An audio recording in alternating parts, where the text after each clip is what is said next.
What's up, baseball family? Welcome to your Thursday night live here at the Baseball Together podcast. I'm Brig. Brad is on hold. He will be here if he can, when he can. In the meantime, you got me. Deal with it. Just kidding. We're super excited that you're here with us, baseball family. We have a couple of things we want to talk about. We're going to skip the mini game until Brad gets here, but we got a couple of questions that I just plain don't think he knows the answers to. Which doesn't ever happen. So I'm very excited about that. First things first, the White Sox won a baseball game. This is very exciting for about 3 people. And those, I think, are all front office personnel of the White Sox organization. Everybody else, I think, was kind of hoping for them to really break the losing streak record, just to say we witnessed history. But the White Sox lost 21 games in a row, and that tied for the longest losing streak in American League history. The streak started out on the second game of a doubleheader on July 10th.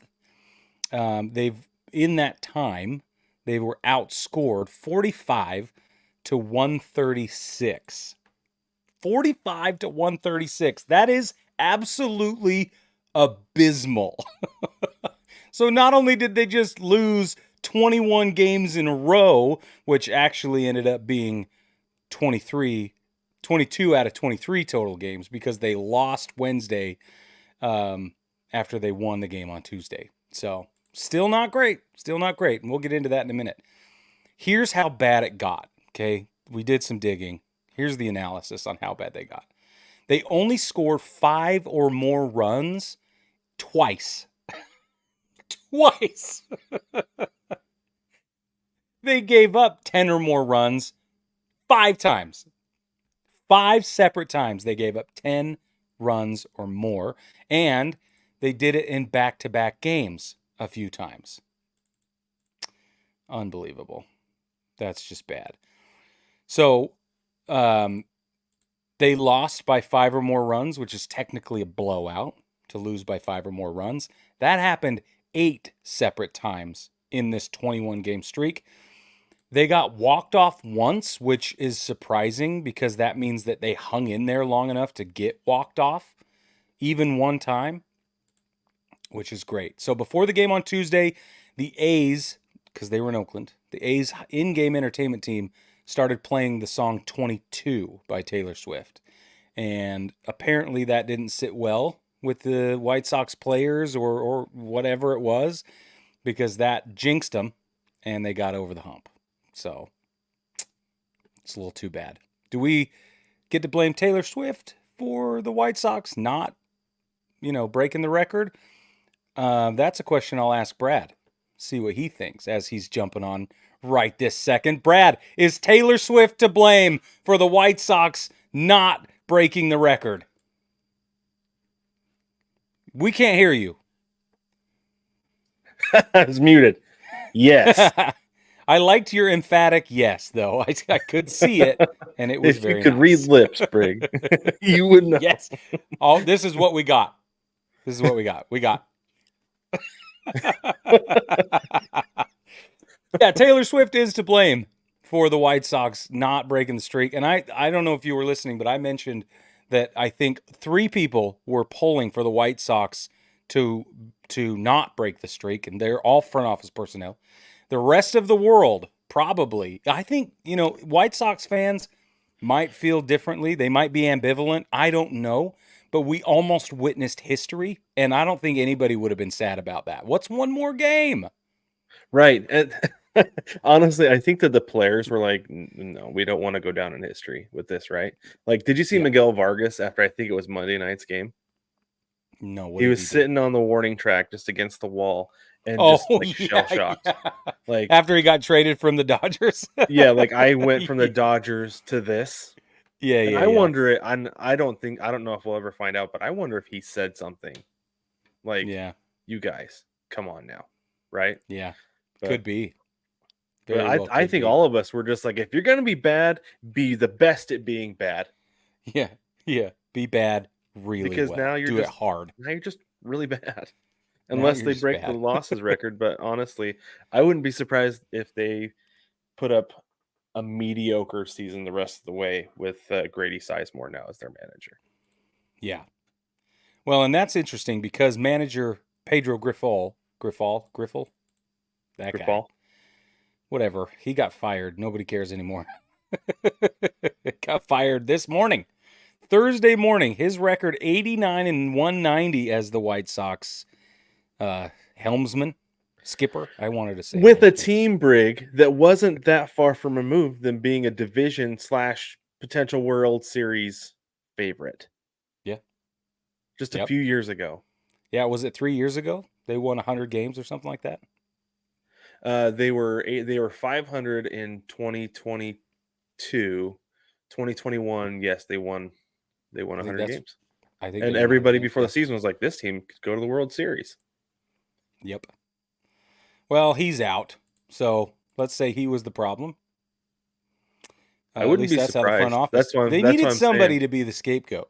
It didn't matter. It Well, doesn't matter I if he's the think Chris problem. Getz is gone too, to be honest with you. At the end of the season, I think he's gone too. And they're just going to start fresh with this whole thing like, okay, we got to get the stank out of here Yeah, and we're going to start fresh. I think that's what's going to happen. rightly so. Absolutely But rightly so. I have a question for you though, Brig. Okay. If you're Mark Kotze, first off, did you already go through all like the numbers and stuff of the streak? I did, yeah. Okay, Mm-hmm. bananas, right? Like I was putting all that together. I was like, Unbelievable. this is crazy. So, if you're Mark Kotze, manager of the A's, okay, another team that's probably going to lose 100 games this season. Yeah. When the season is over, if the White Sox come to you and offer you the managerial job in Chicago, would you go to Chicago or would you stay in Oakland? That's a Ooh, tough situation. For me, quite honestly, it would all spontaneous. come down to the money. If they are going to pay me what they paid Pedro, then yes. Yeah, because he's not getting that getting that in Oakland. Nope. So if the money's there, take it. This is enough of a situation where they're going to clean house hard. And because they're going to clean house hard, you're either going to be in the driver's seat of a transition or you're going to be the next scapegoat. But managers get hired to be fired. We've talked about that a million times. Right, all the time. Yeah, very rarely do they get to leave on their own accord. So, Yep. Yep. So I think the answer for me is yes. Although if it didn't come with a hefty price tag, I would hesitate. yeah, for sure. Yeah, What would because you this do? is the thing that's interesting. So, this is the thing that's super interesting about this is that, so you think about the White Sox, right? That Mm-hmm. they have gone from World Series champions to bad to contenders to bad to contenders to really really bad now. Yeah. They have an owner who wants to put in winning product on the field, even if Yep. because Jerry Reinsdorf thing is the most profitable teams are the ones that almost make the playoffs and barely make the playoffs. That is his thing, right? Yeah, it is. It's true. But at least you're going to be a contender.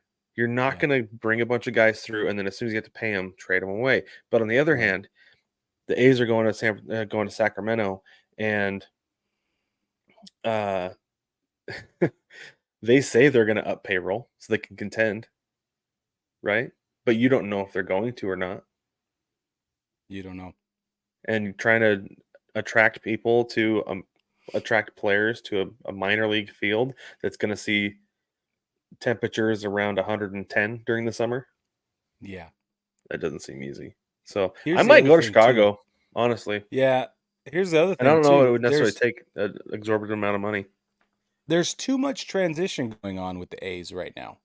So if you wanted at least some stability, you're going to get a new general manager. You know, if you slide into that managerial role, that's probably all that will change other than the roster, right? Honestly, but the Right. A's are changing a ton of stuff and Mm-hmm. flying by the seat of their pants, it feels like. So, and Yeah. nobody wants to work for that owner. What's his name? No. John Fisher.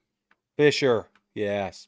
Man, he Because wants to that's the see thing Yankee is that the Stadium. White Sox have been consistent for a long time. Yes, they want a new stadium as well, but Yeah. with the owner situation in Oakland feels erratic.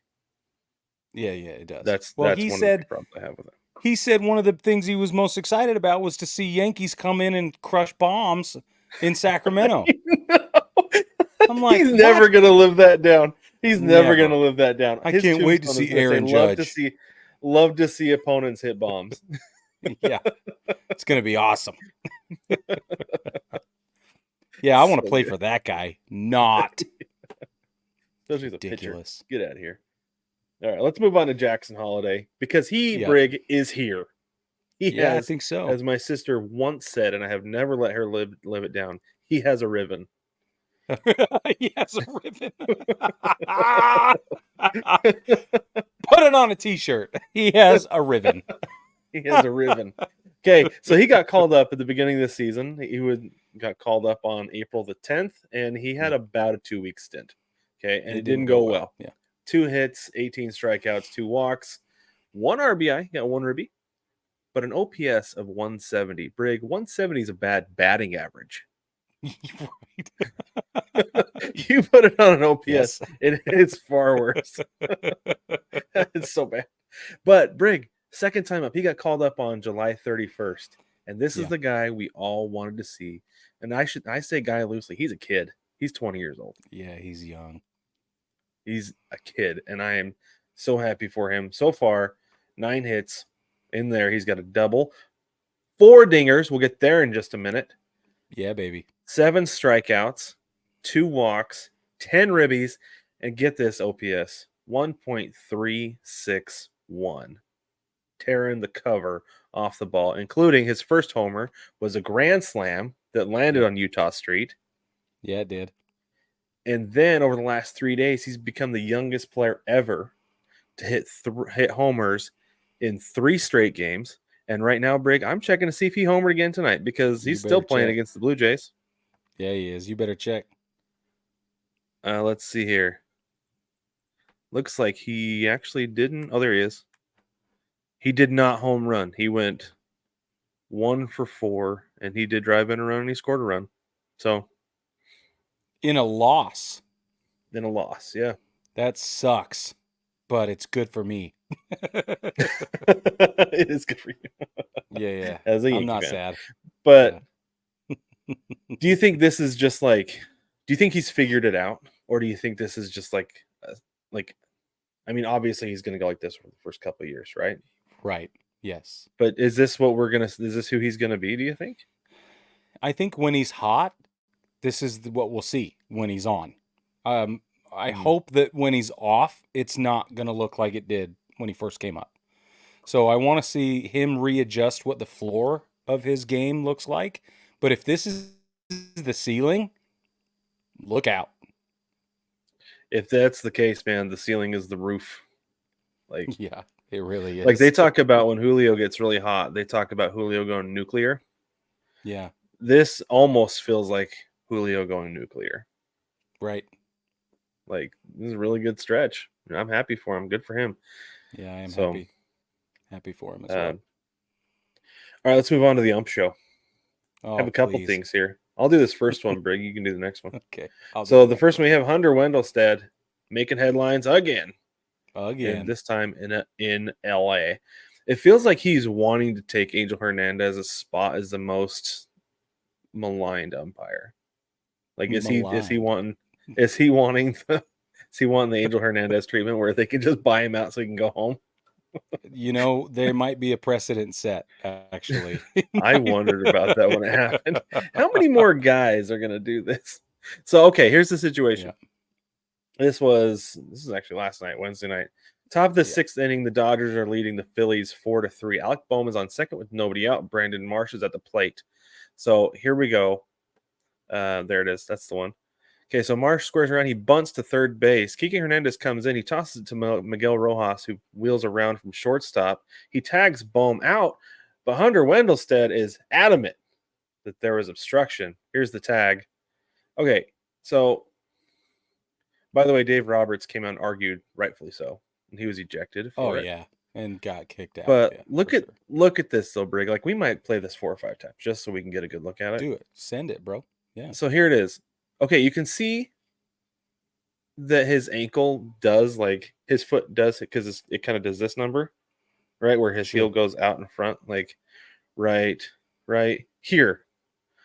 Yeah. But I don't feel like it affected his slide. Like it didn't slow him No. down. No. And then the other thing is that I don't think it changed the outcome of the play. Like he was He's doing out. everything he could to get out of the way. Like he was Yeah. out.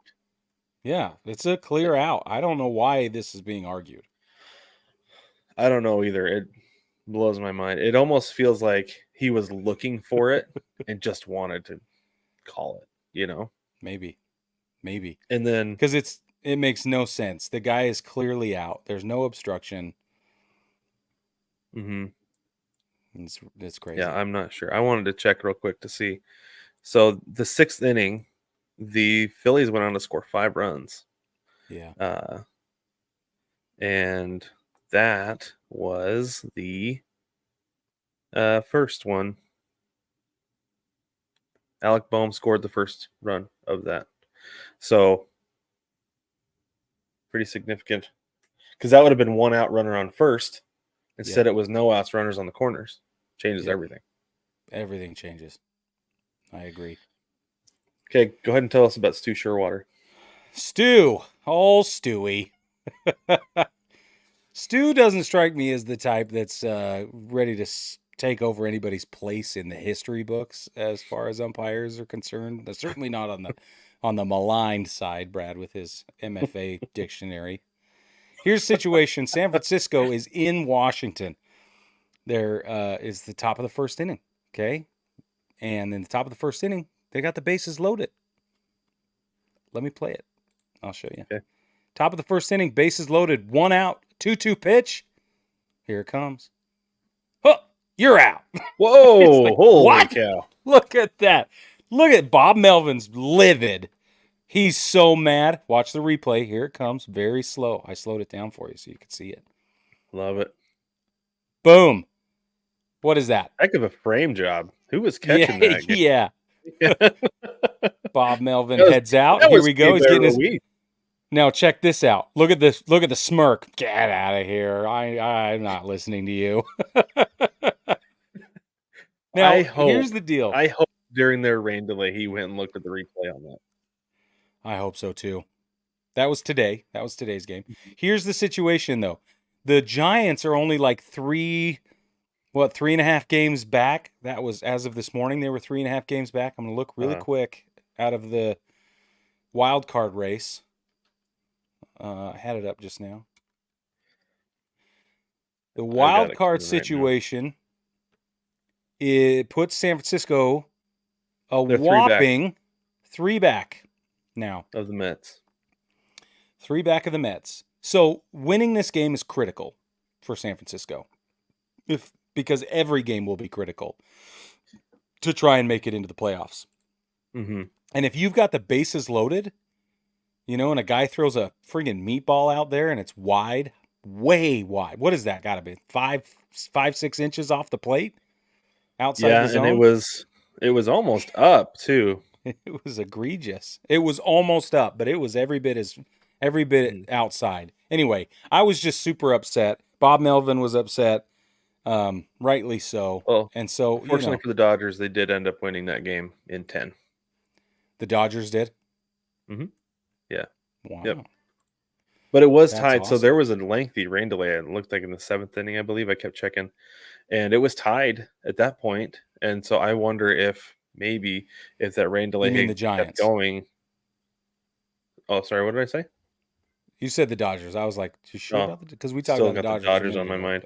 but- Yeah, sorry. The Giants ended up winning the game 9-5 in 10. Yeah, 9-5 and 10. So innings, they put up a 4 spot in the 10th, but both teams scored 3 in the 9th. So right. Anyway, do you think umpires aren't playing? Strikes, you know. Yeah, umpires are involved. Baseball family, really quick before we get into the national TV schedule we want to let you know. Wow, I just muddled a bunch of words together. Baseball family before we get into the national TV. Before we get into the national TV schedule, we'd like to let you know that you can support the show if you like what we're doing in a number of ways. The easiest way, the fastest way, and the most direct way is going to Patreon. You can go patreon.com, search Baseball Together, and you'll find us there. 5 tiers of support, one as low as $5, a comically high $500 at the other, or as low as $1, sorry, and then a comically high $500 There at you the go. end, Yeah.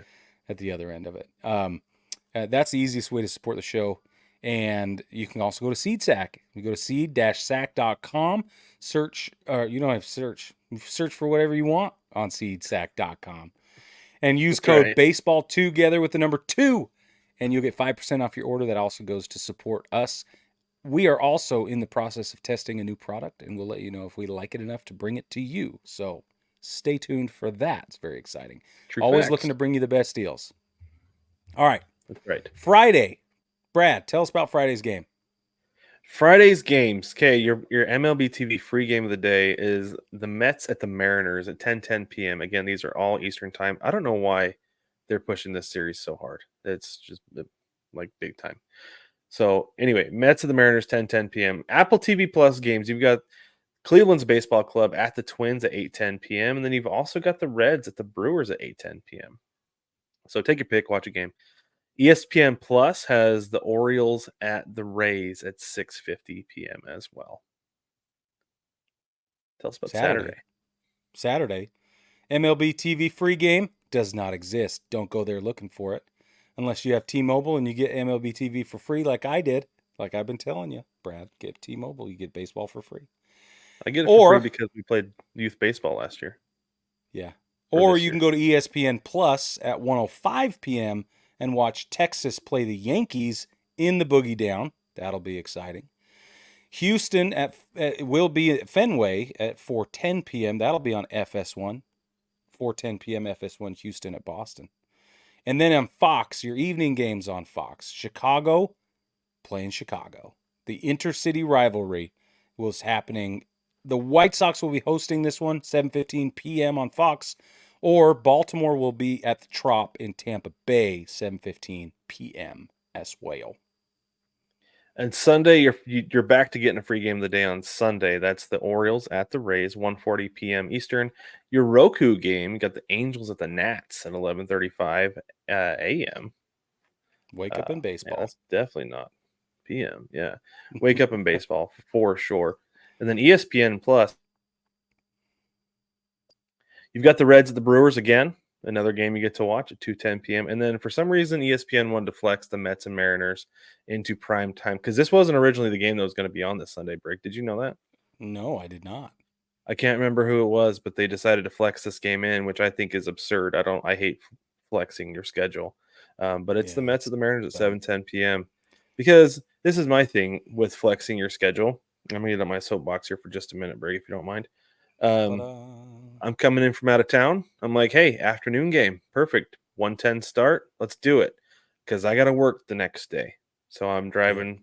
Where I grew up was 3 hours away from Seattle. So afternoon game was perfect. Well, you flex this game to 4:10 p.m. local time.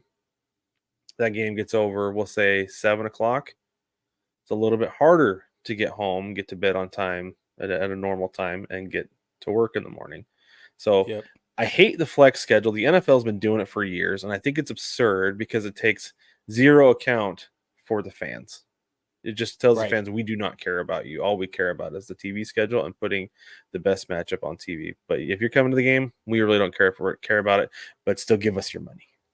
Yeah, as much of it That's as possible. The thing that drives me absolutely up the wall about the flex scheduling. So anyway, series to watch this weekend. This is brought to you by SeatGeek. If we were going to go to games this weekend, these are the games we would be going to, and we would use SeatGeek to get our tickets to get there. You can too by heading to SeatGeek.com and using code Baseball Together, one word, Baseball Together, to save $20, not 20%, $20, whopping $20 on your first order. That's Baseball Together, again, one word, at SeatGeek.com to get your tickets to the biggest games this weekend and anytime. SeatGeek is the official ticket marketplace of MLB. And Brig, I got to tell you one thing that I really like about SeatGeek.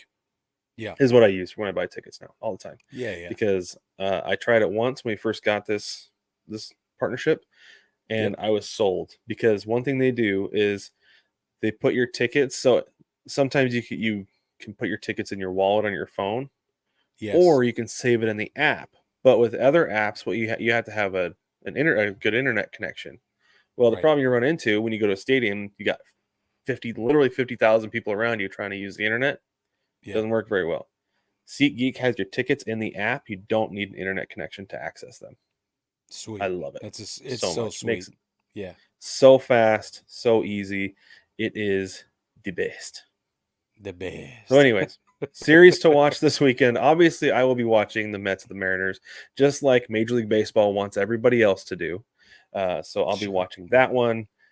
I'm not gonna get to watch it on TV, but I will be paying attention to the Phillies and the D-backs, because the D-backs are a fascinating team to watch the rest of the way. I I agree. will also be watching the Astros and the Red Sox, because got a scoreboard watch the rest of the way. As much as I Yep. am stressed out and don't really want to, I'm gonna have to. So those are my Yeah, three you big just got series this yeah. weekend. What do you have? Yeah.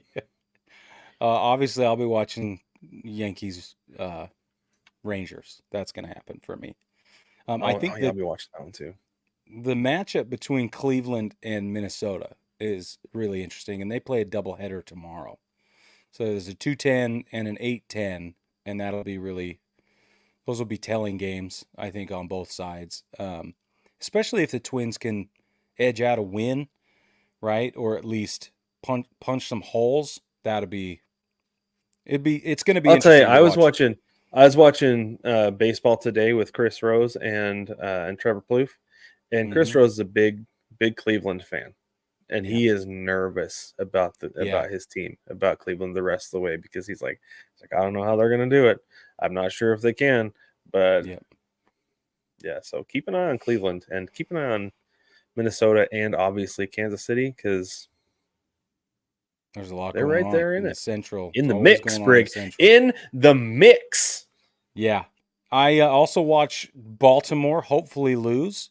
We're still tied for first place right now, and thank goodness Baltimore lost today, because I don't know how we lost. Well, I do know, I watched it. Um, how we lost to the Angels was just awful. Oh, it was so bad. Anyway, point of the story is I will be paying attention. I'm sorry, bottom of the ninth, losing to the Angels. Yeah, but The Ben one I Joyce is watched in. They're was going to lose. yesterday. The one I watched was yesterday, and I understand why. Anyway, those are the series I'll be paying closest attention to. And because I love you, Brad, I'm also going to see if Houston can lose. I'll be watching that too. Love it. I appreciate that. Send all the good vibes. Gonna You got it, need man. it, because the vibes Here, I are got you. erratic in Seattle. Oh, yes, thank you. I love You're welcome. it. Baseball prayer brought to you by Chinook Seedery. Let's get into today in baseball history. Today in baseball history, August 8th, 1916. I thought this was fitting. The Athletics set an AL record with their 19th loss in a row on the road. The streak began on July 25th, making it a record for the most losses in 2 weeks. Oh man, that's just crazy. Oh my goodness. I love it so much. Well, baseball family, thank you so much for joining us. Don't forget, we're running a giveaway over on Instagram. Go check out our Instagram account. It's the pinned post at the top. We're giving away a copy of this book. I've got it right here.